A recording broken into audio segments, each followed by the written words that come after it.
Hi అండి, బాగున్నారు అందరూ. ఈరోజైతే బ్రౌన్ రైస్ వండుతున్నాను. బ్రౌన్ రైస్ కూడా నేను సోనా మసూరి బ్రౌన్ రైస్ తీసుకొస్తాను.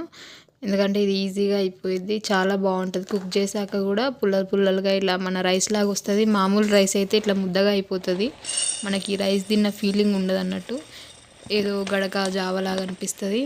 అందుకే ఇలా తీసుకొచ్చి ఈ రైస్తో చేస్తాను నేను కుక్. చూడండి, 1 గ్లాస్ తీసుకున్నాను. 1 గ్లాసు రైస్కి 2.5 గ్లాస్ వాటర్ వేస్తాను. ఒక హాఫ్ అన్ అవర్ నానబెట్టేసి అప్పుడు ఒక 5 విజిల్స్ 6 విజిల్స్ వచ్చే వరకు ఉంచుతాను. నానబెట్టకపోతే అసలు కుక్ కాదు తొందరగా, చాలా టైం పట్టిద్ది. అందుకే నానబెట్టి కుక్ చేస్తాను. ఇవి తినడం వల్ల మన ఆరోగ్యానికి ఎన్నో ప్రయోజనాలు ఉన్నాయి కదా, అందుకే యూజ్ చేస్తాను ఇది. ఈరోజైతే ప్రజెంట్ నా ఒక్కదాని కోసం వండుకున్నాను, అందుకే కొంచెం వండాను.